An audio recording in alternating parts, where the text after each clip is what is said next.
So I just wanted to start with, I have to use my clicker. Just a second. There's too many clickers happening for me. Just going to start with the land acknowledgement. So, of course, we are here on the unceded territories and stolen territories of the Squamish, Musqueam, and Tsleil-Waututh Nations. It was so nice to hear Ms. Lapointe talk about the shared territory that the downtown east side really is. And so I'm just going to close that door. There we go. Yeah. So I'm always reminded of the shared territory, especially when in the downtown east side. I spent some time working in the downtown east side for about a decade, and there's folks from all over Canada that really come here to find affordable housing and community. So those two pieces are just so important and are often found here. So yeah, thanks, Russ. So with that, I'll move on to my presentation. So just a bit of an overview of what I'll be talking about today. So today, I'll be providing a bit of background about what the balanced supply of housing is, a timeline in terms of what we've done over the last 5 years, the funded projects that we've funded in 2023, discuss some of our outputs, and then just how we connect to different audiences as well. And then I'll also talk about how you can stay connected with the work that we're doing. So the balanced supply of housing is funded, we're a CMHC and SHRC-funded project. So we received this funding as part of the National Housing Strategy. So as many of you know, the National Housing Strategy was really signed into law in 2019. And part of the National Housing Strategy was really around, how do we create more affordable housing? And what part of that money that was earmarked for affordable housing was around affordable housing research. So the balanced supply of housing received some of that money to really look into this really sticky issue of what is affordable housing, how do we create more of it, and what can we do to really bring forward affordable housing. So we do this through looking at two specific areas. So our focus is really at reshaping the financialization of housing. So that's asking questions like, what's driving evictions? What's happening that's like actually creating room for, non-market housing? How do we create more opportunities for non-market housing, as well as how are financialized processes really driving up prices, creating unaffordability, and how can we slow some of those processes? So recognizing that we're working in a financial system, but how can we sort of work within that system to create more affordable options? So that's part of that research. The other half of the research is really around innovating in responsive land use practices. So this research really focuses on things like community land trusts, also co-op housing, right? It's that nonprofit housing sector. It's also around like how do we do a better job of actually creating housing that meets the needs of accessibility, women and children fleeing violence, different populations that might need or require specific housing types or the physical nature of housing or where it's located. How do we actually create those opportunities? So that's our two areas and those questions, right? There's often there's that how do you keep affordability and how do you create affordability really are like often the two connecting issues. The next piece is really that we're really focused on Canada's urban centers, so Vancouver, Toronto, and Montreal. And one of the key reasons for that focus is just because almost 1/3 of Canadians actually live in urban centers. So there's just over, 7 million people in Toronto, 2.868 million people in Vancouver, and 4.3 million people in Montreal. And together, that's a huge group of people that are living in our urban centers. So focusing on how to actually create affordable housing options as well as protect affordability in those urban centers is a key piece of actually, moving forward on affordability as a nation. So we're really focused on urban issues specifically and how to create better affordable housing options in the urban centers. So the next piece is really around how we do our research, right? I'm sure many of you are familiar with the academic research model where a researcher has probably approached you as a community member and said, hey, I have this really great question and I really would like to do research in this area. What do you think?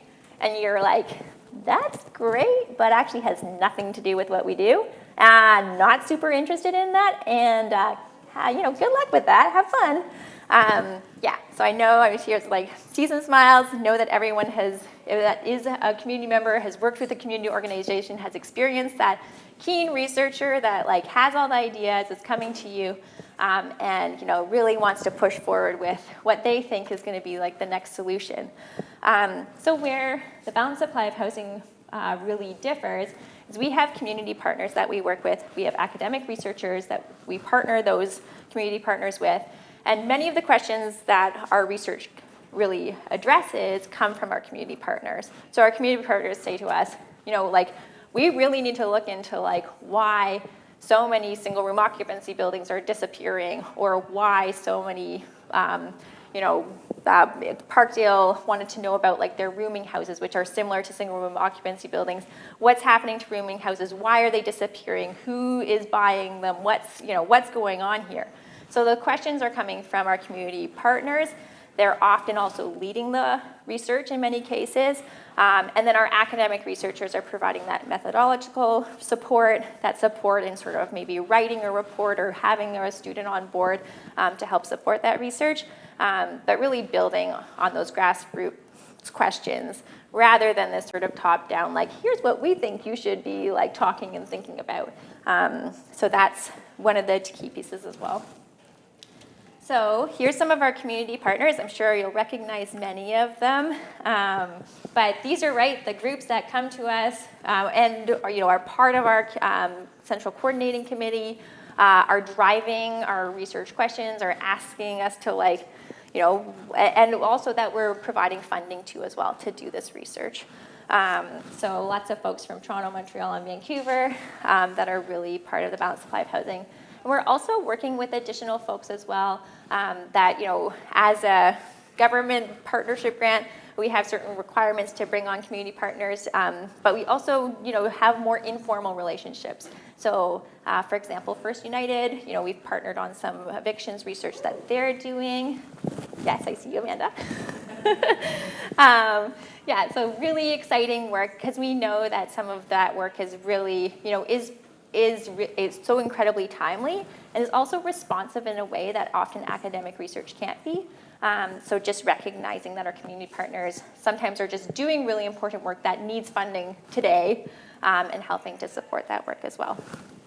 So I am going to go through our academic partners, not just in terms of giving you an idea of who is at the table. So our principal investigator is Dr. Alexander Flynn. She's at UBC Allard School of Law. And she is sort of the person at the sort of head of our grant leading, providing some leadership on the academic side. But we also have lots of folks here. Maggie Lowe is also one of our researchers. So really excited to have some really great researchers at University of British Columbia. We also have researchers in Montreal, so at McGill, Concordia. Oh, sorry, and I have to do my clicker. Here we go. McGill, Concordia, and University of Montreal. So there's researchers there that we connect with as well. And then also in Toronto, so we have researchers at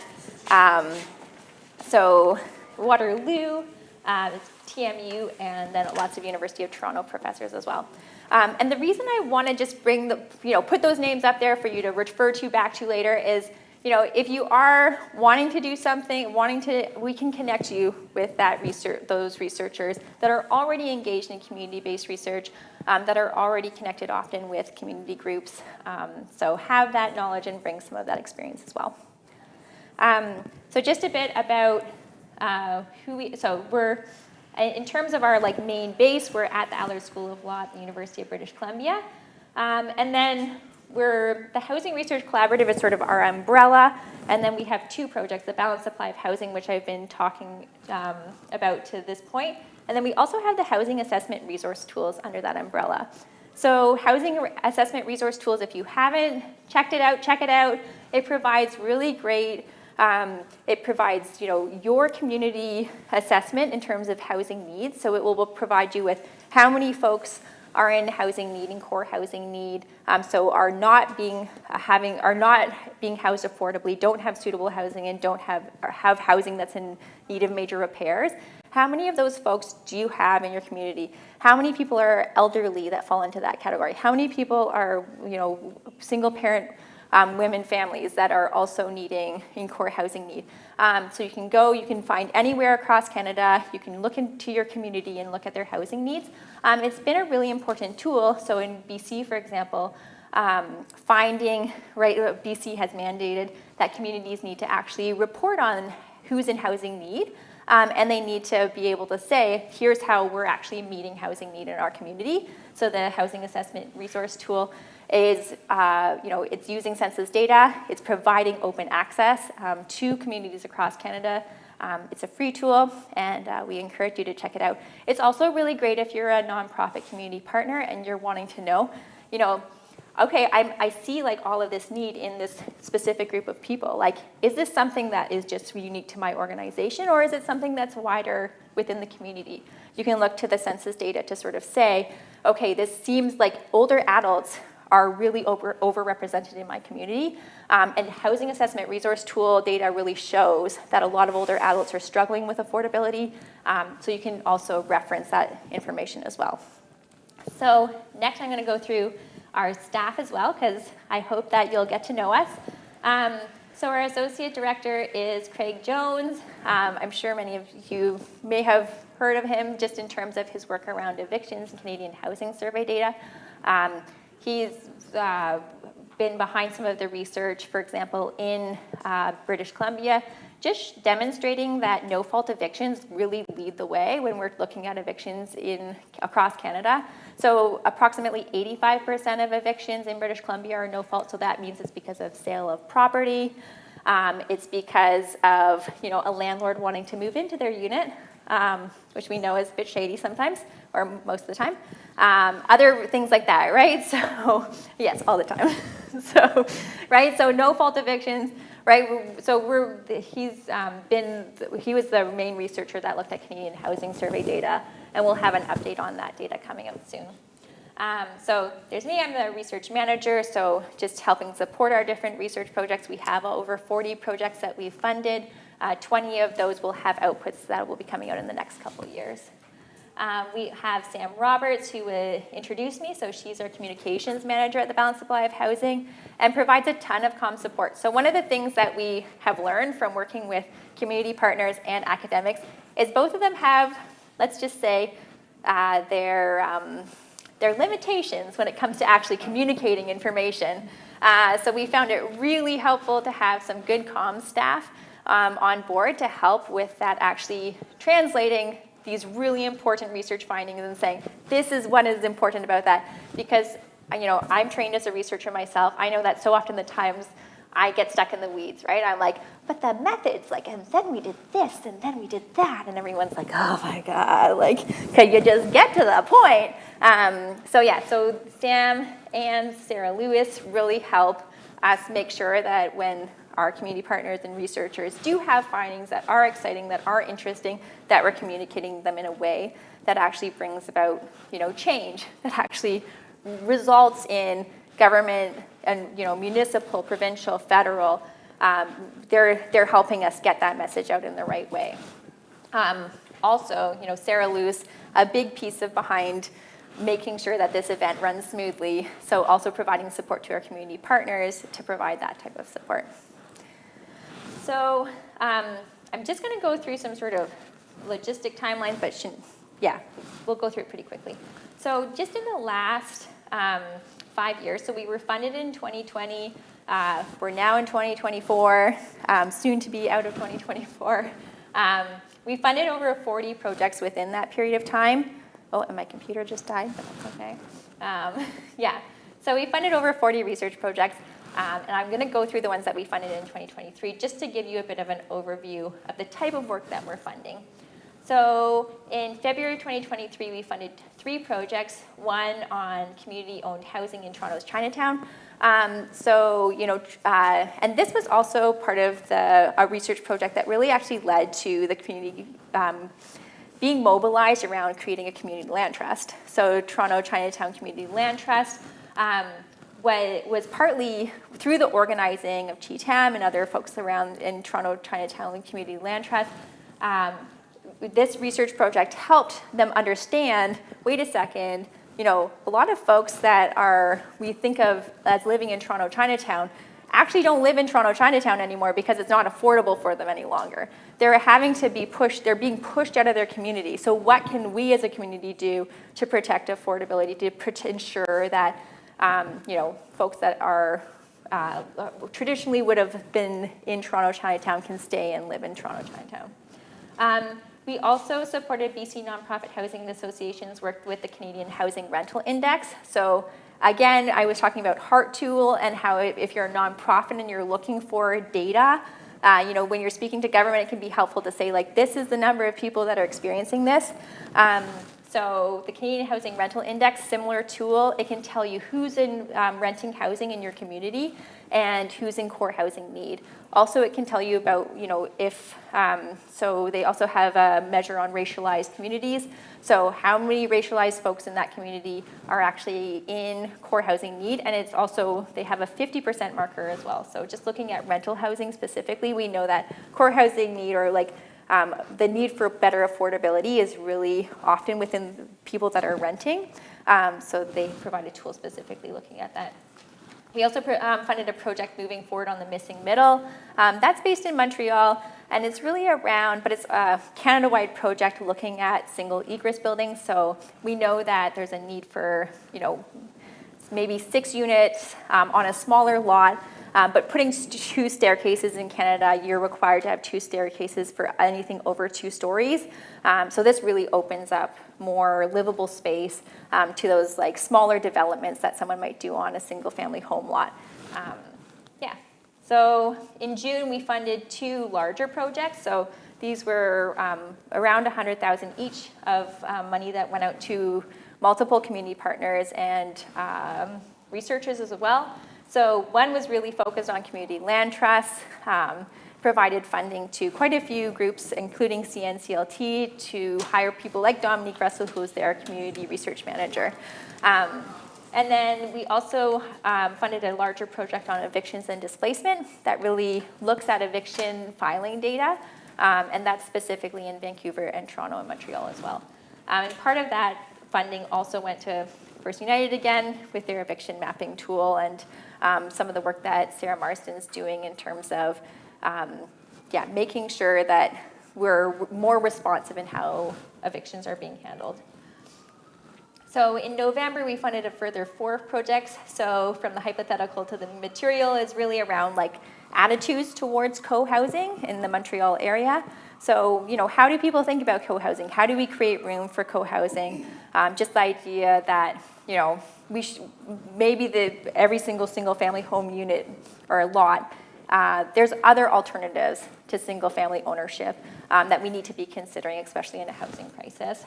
So the Public Deed Studying Government Land Access in Canada, this was actually our communication Sam Roberts' baby. So feeling some frustration with TerraNet, an Ontario company that sells public land ownership data to researchers and government, but it's publicly collected data that's been privately sold.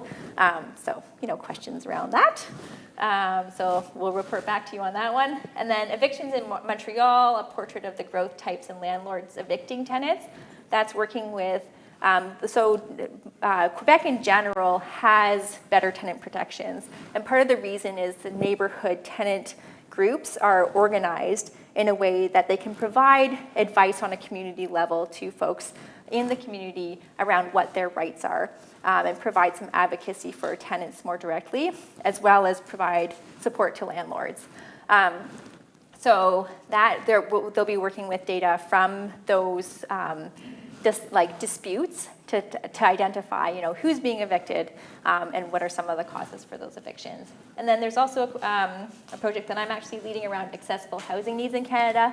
That's just recognizing that there's a lot of folks that have accessibility needs, that housing just doesn't meet their needs. Maybe their housing needs to be adapted so that they have lower counters, or so they have doorways or better access to living space and kitchens and bathrooms. So I'm working with Dr. Colin Phillips, who works at TMU and UBC, and we're working on that project together to do a survey of accessible housing needs. So together, these projects, we actually provided about $351,000 in funding to our different partners and researchers for that research. So in that process too, we do a lot of student training and mentoring. So that included 12 undergrads, 16 master's students, 9 doctoral students, 1 postdoc, and 2 research associates. So just in terms of outputs, there is going to be a session, I think tomorrow, where you can learn more about this report series. But we also support reports, right? When I was talking about how our communication staff really support making sure that our findings are making it out into the world in an accessible way. And so one of this is the report series. So Doctors Susanna Bunce and Josh Barnt, who many of you will recognize or the name of, who's with Parkdale Neighborhood Land Trust, they really recognized that there was a need for more information about community land trusts, what they were. Josh constantly had people coming to him saying, like, tell me what you did, like what you are, who are you, what you do. And he was just honestly a bit fatigued by all these questions. So he talked to Susanna Bunce at University of Toronto and said, can we create some resources that tell people that I can say, go and read this report and then, come back to me if you actually decide that you want to do something with this. So the first report is called Reclaim Remain. It really looks at 6 Black, Indigenous, and people of color-led community land trusts across Canada, so 3 in Nova Scotia. I think there's 1 in Alberta, 1 in Ontario, and 1 in BC. So it provides profiles of those as well as lessons learned and what those community land trusts, information that they would pass on as land trusts. So the next one is written by Maggie Lowe and with Tiana Lewis. So that's more than just affordable housing, the emergence of Indigenous community land trusts, land back and healing. And that's a report that really explores specifically the role of community land trusts for Indigenous communities. So, what are the challenges as well as what are the advantages of a community land trust model? Community land in general is a complex issue, especially for Indigenous communities. So it explores some of the challenges of community land trust model. The next report looks at the BC, CHF model, so Canadian Land Trust Foundation of British Columbia. It's a case study of what they're doing, provides background information about that model, as well as some of the strengths, weaknesses, and challenges, and advantages. And then also there's a definitions report. So the definitions report was written by a legal student at University of British Columbia, and that really came about from the fact that community land trusts are working in this gray area when it comes to the law. So this report series will, like I say, there's a panel on it that will be happening tomorrow, so if you're interested in that research series, definitely come check out the panel. So the definitions report did a jurisdictional overview of, how are community land trusts defined in Canada, in the United States, in UK, and across the world. So it provides some interesting insights into how Canada might be able to define a community land trust. We also have some journal articles and reports that were released in 2023 and 24. So David Wetchsmuth and Chloe St. Hilaire released the journal article High Rises in Housing Stress, Big Data Analysis of Rental Housing Financialization. That really looked at what types of apartments are being bought up by financialized landlords, which they define in the report. I'm not going to go into it here, what type of units are being bought up? And they really found 2 types of units. So there was units that there was a lot of. It was sort of for those what's the term? It's the middle class, the 2 lawyer, anyways, you're sort of higher income couples those type of buildings that were attracting those type of tenants were really attractive to real estate investment trusts and private equity, for example. The other type of building that they found was being really bought up and transformed into like less affordable housing was student housing. So student housing, right, has a lot of turnover. There's lots of opportunities to increase rent. There's lots of opportunities to sort of go into that unit and make sure that it's, so that affordability threshold and the ability to sort of raise unaffordability, those are buildings that are attractive to financialized landlords, and they were able to show that with their analysis. And since then, they've actually gone on to actually look at how, so a lot of these landlords are also, they are using sort of shell companies and things like that that are hard to track. So it's hard to say like, okay, like this organization owns these buildings. So they've actually been able to do a network analysis to say, this organization also includes these 10 different organizations. They're all part of this, larger conglomerate, and they own this entire section of buildings. So that helps us understand sort of those pressures that are creating unaffordability in markets like Montreal. The interesting piece with that, the big data analysis piece, is that Watchsmith and St. Hilaire were able to scrape a huge amount of property data in Montreal. That's not, like, we can't do that same type of data scrape in Vancouver and Toronto. We've since tried because that type of data is just not available. So that's part of the thing our network does too, is sharing, how do we actually get at these tricky problems and figure out who owns what, and what sort of, how market rents are being pushed in certain directions. So the next report is really then estimating no-fault evictions in Canada.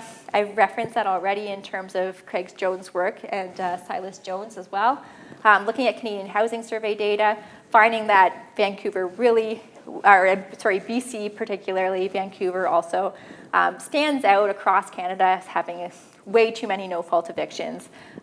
So that's that work, and will be updated again with 2022 data. And then we also released a Filling the Gaps Evictions and Government Policy in Vancouver during COVID-19 report. So that's a report that I worked on with Marika De Angelis and Alex Flynn. And we really looked at, remember during COVID, there was eviction moratoriums, no one should be evicted, we're protecting, we don't want anyone to move because it's dangerous for the community for people to be pushed out of their housing. Did those actually make a difference in terms of stopping evictions? And we found in our analysis of eviction filings that were submitted to the residential tenancy branch that the answer was sort of yes and no. So yes, there were fewer filings for eviction that were submitted to the residential tenancy branch during that really, it was about a 10-month period that there was emergency measures in place that didn't allow for evictions. But the actual, but the residential tenancy branch itself didn't actually, the rules that they were acting on didn't actually change. So really what they would say is under our guidelines, we think you can still evict this person, but you're not allowed to evict them. So it was yes, but wait till the emergency measures have been lifted and then evict them type of thing. So we saw that it was a bit of a half measure, and there was also, so there were protections, but because the rules that the residential tenancy branch was working within didn't really change, it didn't really impact the actual number of evictions that the residential tenancy branch was saying, yes, go ahead and evict that person once you're allowed to. So that was some work that we did as well. And also Surrey really stood out as well as a place that saw a huge number of evictions during the COVID pandemic. So where can you find us? This is just a little bit of information about where you can check into our research. So bsh.ubc.ca. We have a beautiful new website that Sam Roberts was really behind creating and helping us with. You'll find information about our researchers, our community partners, their different reports. All the reports are on there, and you can find them as well under the research section.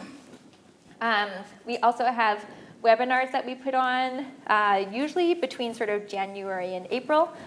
So these provide, sometimes, as any of you that have been involved in research know, sometimes it starts and then you're sort of like, what happened? Like, what's going on?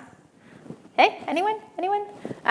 So our research and progress events just really provide a little bit of insight into like what people are doing while that research is happening, right? So maybe they're looking at data and they want to show you some early findings, but they're not really ready to like bring those into a paper, or they're still working on doing the background research. So research in progress are events that can provide, you can check into those and sort of get an update on what's happening in the different areas. We also are very lucky to work with Spacing Radio. So Glenn Bowerman produces The Overhead. It's a podcast where our community partners and researchers talk about the work that they're doing, and it reaches a really wide audience across Canada. So check out The Overhead. It's a great listen.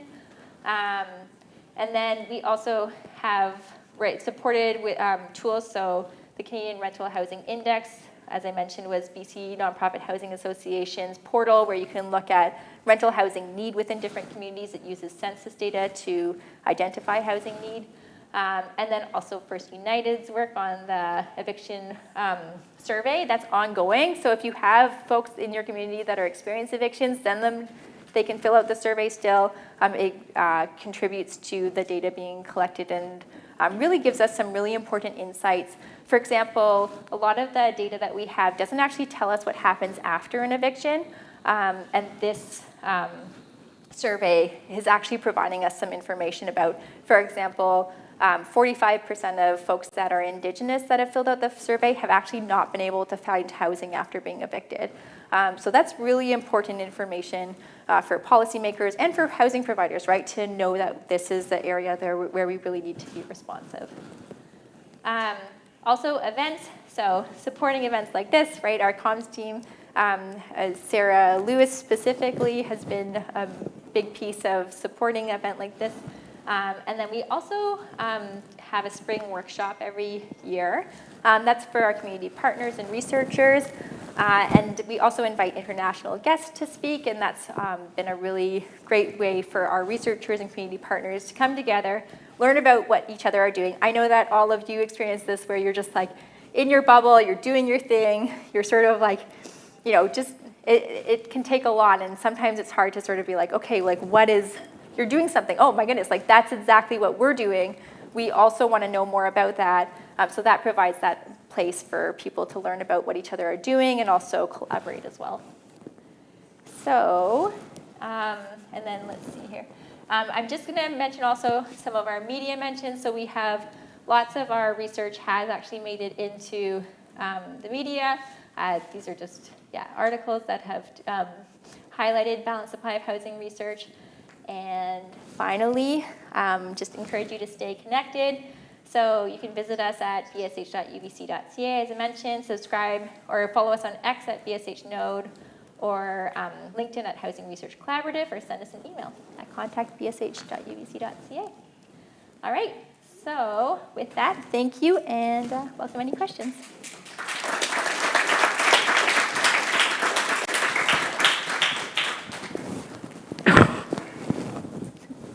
Okay, I think I saw a hand at the back first. Yeah.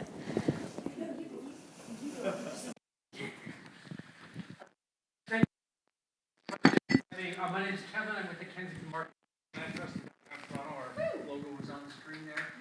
First of all, I just want to say thank you for your work.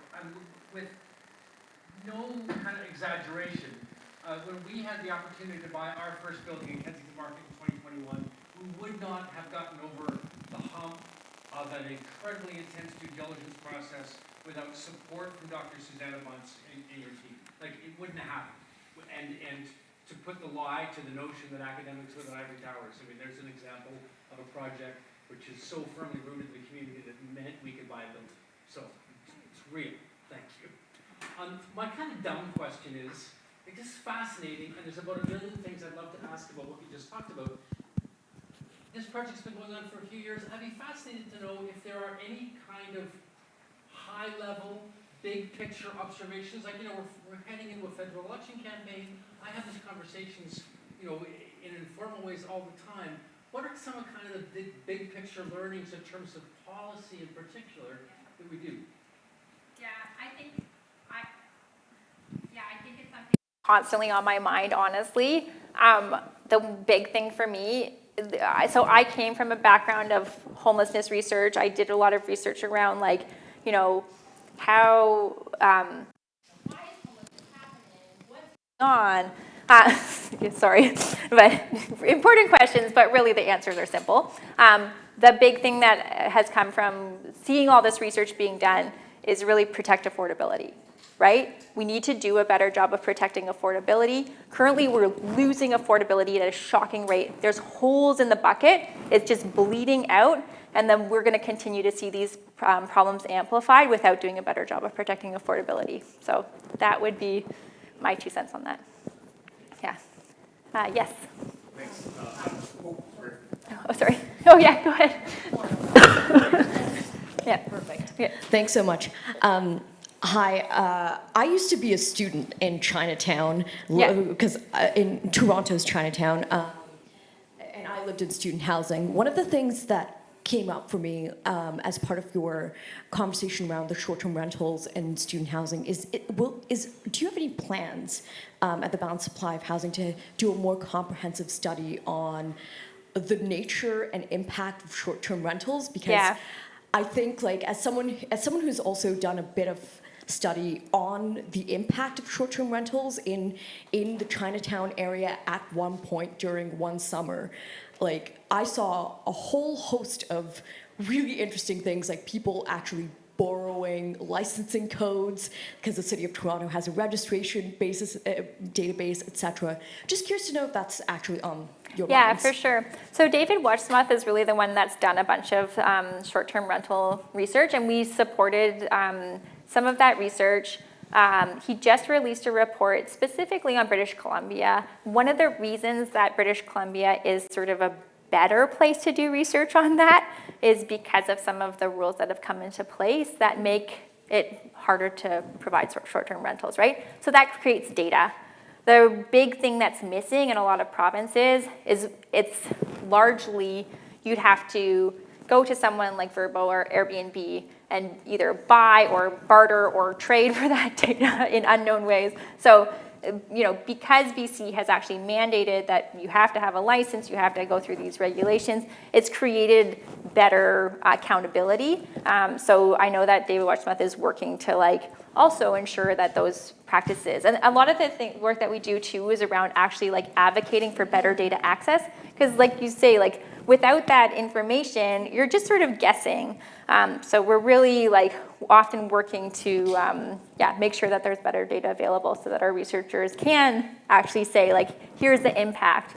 But yeah, David Watchsmuth's most recent report, I don't have the exact numbers, but they were able to find that when short-term rental regulations were put in place, I think the impact, and don't quote me on this, go to the report, but it was something like rents actually fell by 5% in communities that implemented short-term rental regulation. So, like I say, go to the report. Don't quote me on that, like, percentage, but it has an impact. They were able to show that impact because there was good data that allows them to actually look at that question. But yes, short-term rentals are on our radar and a big piece of what David is doing specifically. Yeah, thanks. I'm Michael. I'm from the North Shore. Yeah. I'm a bit freaked out about tomorrow's election results. Yes. As are we Just all. to own that, just to own my discomfort. Yeah. So the British Properties was the anchor of West Vancouver racist covenants, and there was this big thing where the community said, don't you be doing no more of that. And so, but the lasting legacy of that is enduring in our housing stock, where you don't see racial diversity as we would, like, there's no Strathcona in West Vancouver. It's almost inconceivable. And my area of concern is how the housing supply, even when it's affordable housing, could perpetuate colonization by making sure that if there's affordable housing, you can't build intergenerational wealth through that affordable housing. So is your research network looking into how actually some of the solutions that we're discussing today, this weekend, might actually perpetuate the inability of marginalized communities to build intergenerational wealth through housing?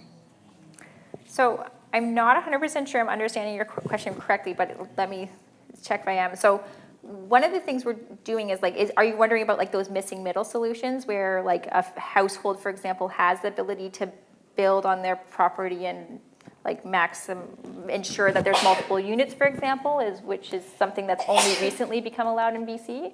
Or are you asking about like the opportunity for communities that are marginalized to organize to create housing opportunities? To create housing opportunities that those families can actually own. Right. Yeah. So I think I'd say like the key piece of research that we're doing in that area is around community land trusts. It's around the option that those two axes of community land trust, right, which is shared values and relationship to space, right? So it's and it can be shared values can also be an identity. I think that's a piece of it, right? Like it can also be a shared identity. So recognizing that community land trusts have the ability to galvanize those two pieces, that relationship to land, those shared values layered on top of that, identity, a big piece of that, to actually create opportunities for communities, specifically BIPOC and Indigenous communities, to build intergenerational wealth. Yeah, so I think that would be where our research is really, and that's because of our community partners that are already doing that work, that are often also BIPOC and Indigenous led. Yeah.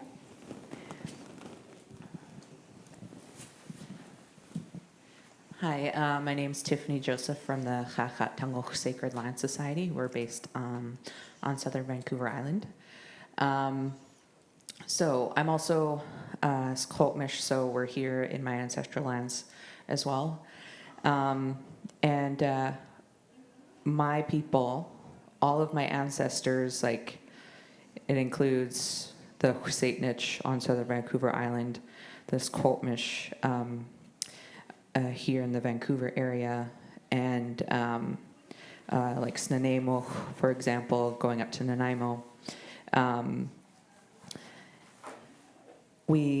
We all stewarded an ecosystem called the Coastal Douglas Fir Biogeoclimatic Zone, of which somewhere like 70 to 80% of so-called British Columbians live in our ecosystem, and it is the rarest ecosystem in so-called BC. And so something that I've been wanting to see is research reflecting housing and ecosystems, because you know, you're all here in my territory right now, and but where I live now in Husaitnich, we get basically half as much rain as Vancouver, and then Vancouver gets half as much rain as so-called Tofino, which is Tla'ukwit. And there are these really beautiful parts of not just so-called BC, not just so-called Canada, but of the entire world. And our initiative is about valuing both us as the Indigenous people of the land, the Indigenous stewards of the land, but also the ecosystem itself. And so I'm interested to see housing in an ecosystem-based way, because what I'm experiencing, what I've been experiencing my whole life, but especially since 2010 with the Vancouver Olympics, is housing development companies invading our territory. And again, it's the rarest ecosystem. And so I wonder if that is something that could come about is ecosystem-based, because with us being the rarest ecosystem, there's so much stress. We have the most stress. And so how can planners and such bring people to larger ecosystems? Yeah, thank you for that question. I think that there's a lot to be said, and one of the areas, I talked about those two areas of research that we're doing, right? Reshaping the financialization of innovating and responsive land reuse practices. There's a third area that I think is, we're moving into as well, which is sustainable housing futures. That speaks to the need for, developing housing in a sustainable way. That's probably going to be urban. is probably going to be infill. It's probably going to be, right, like building on the housing that we have in ways that are going to be more sustainable. It's not going to be this sort of spread and take over approach. And I think that there's two projects that come to mind specifically. We did some work with the coalition, Aboriginal Coalition to End Homelessness in Victoria. And they have the dual model of housing care, I believe it, I think I might be misnaming it, but yeah, it's really around this idea that they had a lot of folks that were Indigenous in Victoria that they wanted to provide housing for, but they also recognized that that specific community needed to have that connection to land. So the dual model of housing care really has, there's two pieces of it. There's like the housing piece of it, but there's also bringing people back to their cultural practices, bringing them back to the land. And then the other pieces really are like some of Maggie's work that she's done around Indigenous, the role that community land trusts can play with. And that's not only around housing, it's also around creating, like protecting land, right? Protecting, creating like the opportunity for, so there's some really good examples in Ontario where Indigenous leaders have come together to make a community land trust that's not only about housing, but it's also around stewardship of land. So that would be a model that I would suggest looking into as well. Is just like, yeah, that community land trust can be that, that there's those two pieces of it, right? That it's also around stewarding land and providing some of that like recognition that as a community we need to come together to protect this important resource. Yeah. We've got time for one more question. Okay, one more.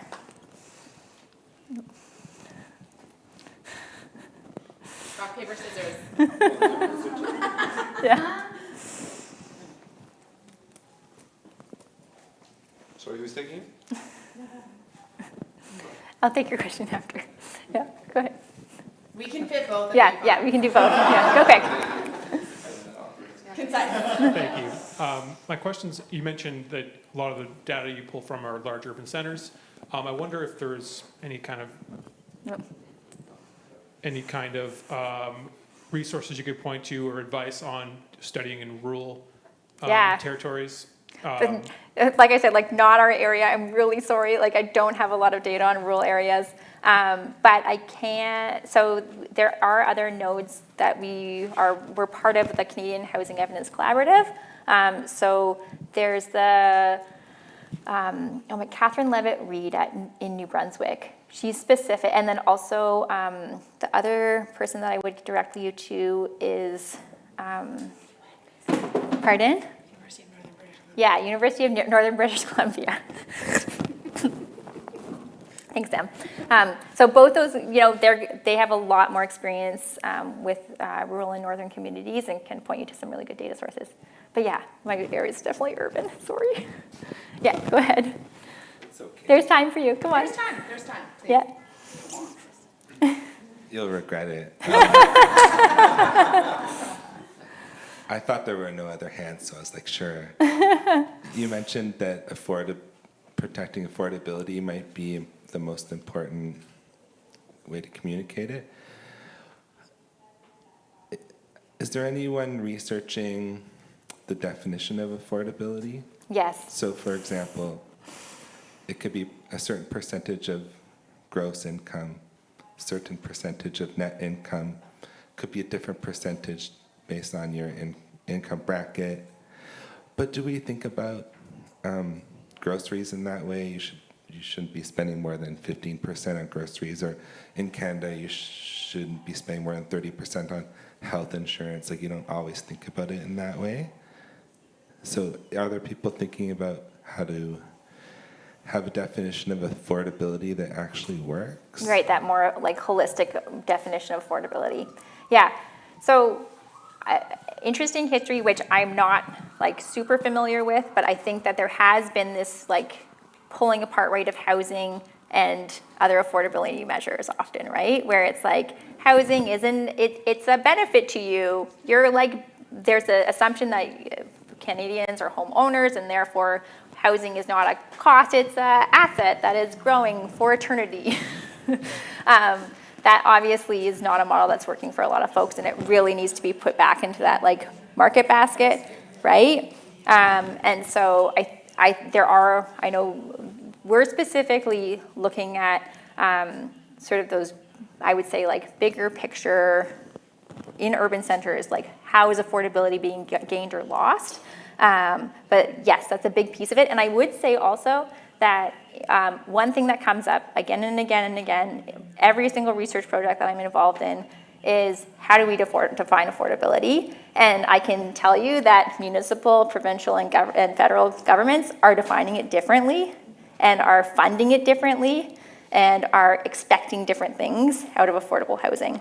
So constantly we have this conversation around how do we get these groups to the table to do a better job of ensuring that their programs are building on each other instead of competing with each other. That's a problem that I think is a bit bigger than what we can do, but that would be, yeah, I think it's a massive piece is thinking about affordability holistically, especially for renters, and then the second part is just like making sure that those funding programs are collaborative. Yeah. Okay, let's give a round of applause for Alina. Thanks so much.